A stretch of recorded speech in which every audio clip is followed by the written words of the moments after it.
Siguiendo con las características de los seres vivos, vamos a ver ahora la reproducción y la herencia. La reproducción es un proceso biológico que permite el aumento, la conservación y perpetuación de una especie.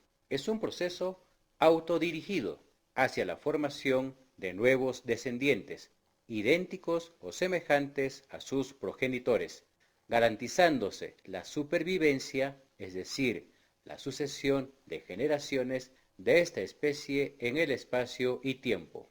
La información genética de los seres vivos se encuentra almacenada en forma de moléculas de ADN. Estas moléculas contienen codificada toda la información y desarrollo de un ser vivo. Cuando un ser vivo se reproduce, pasa esta información genética a sus descendientes. Existen dos tipos de reproducción, que son la asexual y la sexual. Reproducción asexual se da sin variabilidad genética, es decir, los descendientes son semejantes a ellos mismos. Participa un solo progenitor y no participan gametos. Ocurre generalmente en organismos unicelulares y en algunos animales como esponjas, planarias, malagua, estrella de mar, entre otros. Reproducción sexual. Aquí sí hay variabilidad genética. Participan dos gametos progenitores, masculino y femenino. Ocurre en organismos multicelulares y el tiempo de vida de los descendientes es largo. Otra característica de los seres vivos es el metabolismo, que es el conjunto de reacciones químicas que ocurren en los seres vivos con la finalidad de transformar e intercambiar materia y energía con el ambiente para vivir. Todos los seres vivos necesitan energía para realizar diversas funciones internas e interactuar con su medio ambiente. También necesitan diversos materiales para completar su correcto funcionamiento. Hay dos tipos de metabolismo, el anabolismo y el catabolismo, que son reacciones antagónicas, pero que para un mejor estudio se estudian por separado, pero ambas forman una unidad. El catabolismo es un proceso por el cual se descomponen, dividen, rompen, degradan u oxidan moléculas grandes y complejas para obtener moléculas pequeñas y simples. Es una reacción de tipo exergónica porque libera energía. Ejemplo de ello tenemos en el proceso de la digestión, donde los alimentos son triturados por la masticación en la boca. Luego, los ácidos y enzimas digestivas los descomponen en moléculas simples que son absorbidos por la sangre en los intestinos. El otro proceso de metabolismo es el anabolismo. Es un proceso por el cual se componen, unen, integran o forman, en otras palabras, sintetizan moléculas complejas a partir de moléculas simples. Es una reacción de tipo endergónica porque absorbe energía, por ejemplo, en la fotosíntesis que realizan las plantas donde sintetizan la glucosa a partir del dióxido de carbono, el agua y energía luminosa. Es decir, la energía luminosa se convierte en energía química. El otro ejemplo, siguiendo la nutrición, es cuando la sangre en los intestinos recoge los nutrientes de los alimentos en forma de moléculas simples y los conduce a las células. Estas las absorben y los integran a su estructura para crecer y desarrollarse. La relación. Todo ser vivo se relaciona e interactúa con su entorno o su ambiente constantemente, captando estímulos y emitiendo respuestas ante dichos estímulos. Los estímulos pueden ser externos e internos. Entre los estímulos externos tenemos, por ejemplo, el fototropismo, el geotropismo o el murciélago que se alimenta. Por otro lado, entre los estímulos internos está, por ejemplo, la sudoración debido al exceso de actividad muscular o la micción debido al llenado de la vejiga. Además, las respuestas pueden ser de irritabilidad o adaptación. Irritabilidad es la respuesta a un estímulo temporal. Se da cuando el estímulo proviene del ambiente o un organismo y es transitorio, en donde el ser vivo produce respuestas específicas. Por ejemplo, cuando los animales huyen del fuego por el olor a humo, o el temblar cuando tenemos frío, o el sudar cuando estamos acalorados. Por lo tanto, la respuesta puede ser al color, dolor, un llamado, una caricia o un cortejo, etc. La otra característica de los seres vivos dentro de la relación es la adaptación. La adaptación es una respuesta más duradera, que se da cuando un estímulo que proviene del ambiente es constante, permanente o prolongado, de donde el ser vivo va a cambiar o modificar su estructura, funcionamiento, conducta y su forma de vida para adaptarse y así poder sobrevivir. Esto le permite acomodarse al ambiente para luego evolucionar. La respuesta puede ser al clima, temperatura, alimento o una necesidad de protección. Por ejemplo, las vicuñas están adaptadas a la altura del altiplano. Otro ejemplo es el zorro de la Antártida, que cambia su pelaje siendo más voluminoso, abundante y blanco en invierno, y en verano su pelaje se torna delgado y de color. La otra característica de los seres vivos es el movimiento. Todos los seres vivos responden a diversos estímulos mediante movimientos, incluso los vegetales, los cuales son escasos y muy lentos. Por otro lado, por ejemplo, el movimiento de los seres humanos al correr es notorio, donde los músculos, por la acción de la actina y miosina, favorecen la locomoción del individuo. A nivel citoplasmático, los movimientos son simples, como la ciclosis, que es un movimiento permanente giratorio, de corriente regular o irregular en el citoplasma. Los movimientos de los seres vivos pueden clasificarse en tropismo, taxismo y nastías. Tropismos, taxías y nastías.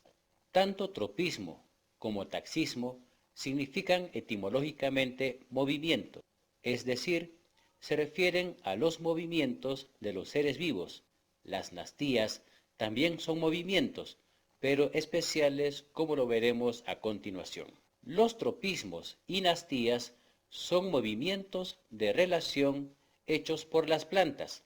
Las plantas, como todo ser vivo, reciben estímulos, en este caso la luz, agua, nutrientes del suelo, y responden ante ellos para conseguir la máxima efectividad, mientras que las taxías se refieren más a desplazamiento, que generalmente se dan en los animales. Los diversos prefijos de taxismo y tropismo, que etimológicamente significan movimiento, son determinados por el estímulo buscado, y su positividad o negatividad dependerá del acercamiento o alejamiento del estímulo. Ahora, ¿qué diferencia existe entre tropismo y nastía?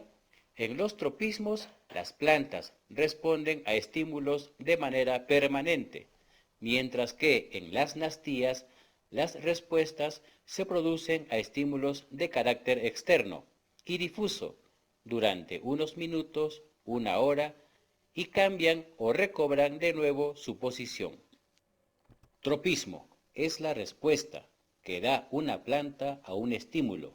Indica el crecimiento o cambio direccional ante un estímulo externo o medioambiental, que se traduce en movimientos de sus órganos. Puede ser positivo cuando se orienta o se mueve en la dirección hacia el estímulo, o negativo cuando se orientan de manera opuesta al estímulo o se aleja. Clasificación de los tropismos. Entre los tropismos tenemos fototropismo, geotropismo, hidrotropismo, quimiotropismo, aptotropismo o tigmotropismo, etc. El fototropismo. En el fototropismo, el estímulo que produce el movimiento es la luz. Por ejemplo, ante la presencia de luz, las ramas y las hojas de las plantas crecen hacia el sol. para aprovechar al máximo la luz y poder realizar la fotosíntesis. Este ejemplo indica que los tallos y hojas de las plantas poseen un fototropismo positivo, mientras que las raíces, al permanecer fijas en el sustrato y crecer en dirección contraria a la luz, tienen un fototropismo negativo. Geotropismo. En el geotropismo, el estímulo que produce el movimiento es la fuerza de la gravedad, es decir, en dirección a la Tierra. Las raíces, además de tener un fototropismo negativo, tienen un geotropismo positivo, puesto que crecen en dirección a la Tierra. Ante la necesidad de nutrientes, se enlongan en profundidad. Es un cambio ante un estímulo que se produce de manera permanente, se mantiene continuamente, mientras que los tallos y hojas tienen un geotropismo negativo, pues crecen hacia arriba, alejados de la tierra. Hidrotropismo. Para buscar agua, las raíces crecen en dirección a ella. Quimotropismo. En el quimotropismo, el estímulo que produce el movimiento son las sustancias disueltas en el agua, que llegan a un determinado órgano de la planta. Este tropismo permite que las raíces se dirijan a los lugares de mayor humedad del suelo, en este caso, hidrotropismo positivo para las raíces, por lo que el movimiento positivo o negativo en función al lugar de mayor concentración de las sustancias químicas permite que la planta no sufra una curvatura que podría perjudicarla. Otro ejemplo de quimiotropismo es del agua, de los minerales y sustancias orgánicas en las plantas. Aptotropismo o tigmotropismo. En este tropismo, el estímulo que causa el movimiento es el contacto. En las enredaderas o plantas trepadoras se da este tipo de tropismo, ya que los tallos o raíces aéreas de estas plantas, al entrar en contacto con alguna superficie de apoyo, tienden a envolverse o crecer en torno a dicha superficie. Otro ejemplo son las plantas carnívoras. Las nastías. Las nastías son movimientos que no están determinados por la dirección del estímulo, sino que se traducen en movimientos pasajeros de determinados órganos de la planta, como respuesta de comportamiento de la planta hacia el estímulo. Las nastias se clasifican en fotonastia, termonastia, aptonastia, sismonastia, etc. Veamos algunos. La fotonastia. En la fotonastia, el estímulo que produce el movimiento son las variaciones en la intensidad de luz. Los movimientos de apertura en el día y cierre en la noche de flores constituye un ejemplo, como tenemos las flores de Don Diego de noche. Otro ejemplo son los movimientos de las hojas de los tulipanes y girasoles, que cambian su orientación con la luz del sol y lo hacen continuamente. La termonastia. En la termonastia, el estímulo que provoca el movimiento son las variaciones en la temperatura. Las enredaderas o plantas trepadoras suelen tener este tipo de nastia. Aptonastia. En la aptonastia, el estímulo es el contacto, es decir, la estructura u órgano de la planta reacciona al entrar en contacto con un cuerpo externo, por ejemplo, con un insecto en una planta insectívora o carnívora que desencadena el cierre de los tentáculos. Sismonastia o tigmonastia. En este tipo de nastia, el estímulo puede ser un pequeño golpe o sacudida que afecte una parte de la planta, lo que induce a cambiar en la turgencia de las células del tejido afectado. Un ejemplo de este tipo de nastia se observa en la planta mimosa púdica o resentida, en donde, al tocar las hojas, los folículos se pliegan hasta que el peciolo se dobla hacia abajo. Taxismo o taxia. Es el movimiento direccionado frente a la ocurrencia de un estímulo. Cuando hablamos de taxismo, solo hablamos de desplazamiento. Se da en animales, bacterias y protistas. Por ejemplo, los animales pueden reptar, volar, nadar, saltar, marchar, galopar, etc. Las taxias Pueden ser como respuesta a un estímulo, que se hace seguir, taxia positiva, o huir, taxia negativa. Según el origen del estímulo, los taxismos pueden clasificarse como fototaxia, geotaxia, tigmotaxia, hidrotaxia, anemotaxia, etc. Quimiotaxismo. En la quimiotaxia positiva, el organismo reacciona o es atraído por una sustancia química. Las estructuras que permiten el desplazamiento son flagelos, cilios, pseudópodos, etc. Por ejemplo, el neutrófilo, glóbulo blanco, se siente atraído por las sustancias químicas que deja el invasor, la bacteria, y va tras ella, una vez ubicada la fagocita. Gravitaxismo. Desplazamiento hacia o en contra de las fuerzas gravitacionales. Tigmotaxismo.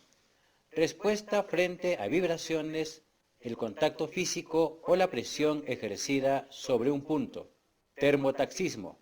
Desplazamiento hacia o en contra de un gradiente de temperatura, acercándose o alejándose de la fuente de calor.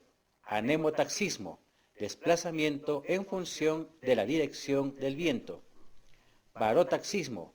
Desplazamiento en función de los cambios de la presión atmosférica o del medio circulante. Fototaxia. Desplazamiento hacia la luz, propio de los protozoarios ante un estímulo luminoso. Galvanotaxismo. Desplazamiento en función de las corrientes eléctricas. Por último, hidrotaxismo. Desplazamiento en función de la disponibilidad del agua. Crecimiento y desarrollo. Todos los seres vivos nacen, crecen, se desarrollan, se reproducen y mueren. Es el ciclo de vida. El crecimiento es el aumento de su biomasa, es decir, del volumen y peso de un organismo, mientras que el desarrollo es un proceso gradual de cambios que tienen como consecuencia la maduración del ser vivo. El crecimiento está determinado por varios factores. Entre ellos se distinguen dos grupos, extrínsecos, es decir, externos, e intrínsecos, es decir, internos. Entre los factores extrínsecos tenemos el clima, la alimentación, la cual influye por su calidad y cantidad sobre el crecimiento y desarrollo. Entre los factores intrínsecos tenemos el patrón genético, acción de las hormonas que en el caso de los organismos multicelulares permitirán la diferenciación y la organogénesis. Los tipos de crecimiento son la hiperplasia y la hipertrofia. La hiperplasia es el aumento de la cantidad de células. Este proceso se da por mitosis, que es un tipo de división celular, y ocurre en las células somáticas de un organismo complejo. La hipertrofia, por otro lado, es el aumento en el tamaño de las células. Por ejemplo, en organismos unicelulares, el crecimiento se da por el aumento de volumen, el cual se da por síntesis o anabolismo. Siguiente característica de los seres vivos es la evolución. La evolución son cambios o conjunto de transformaciones adaptativos y graduales de especies en una población que se da a nivel generacional a través del tiempo y que determina la subsistencia de los organismos. La palabra evolución para describir tales cambios fue aplicada por primera vez en el siglo XVIII por el biólogo suizo Charles Bonnet en su obra Consideratio sur les corps. También se puede decir que la evolución es el cambio en la frecuencia de los alelos, que son los genes para una determinada característica de una población a lo largo de las generaciones. Este cambio puede ser causado por diferentes mecanismos, tales como la selección natural, que es la fuerza más importante de la evolución, la deriva genética, la mutación y la migración o flujo genético. Para que este cambio sea exitoso, es importante el proceso de adaptación. Homeostasis, brindando el equilibrio. Es el estado de equilibrio constante e interno del organismo que permite calidad de vida. Su variación notoria produce enfermedades. El sistema endocrino se encarga de regular ese proceso. Ejemplo, regulación de la temperatura corporal dada por las glándulas sudoríparas, regulación hídrica dada por los riñones, quienes expulsan el exceso hídrico, agua e iónico, sales minerales, en forma de orina. Ejemplo, la falta de hemoglobina produce anemia y el exceso produce policitemia. Eso es cuando no hay un buen equilibrio interno o también llamado homeostasis. Les agradezco la atención prestada. Ahora, con la información obtenida, procederemos a desarrollar el compendio.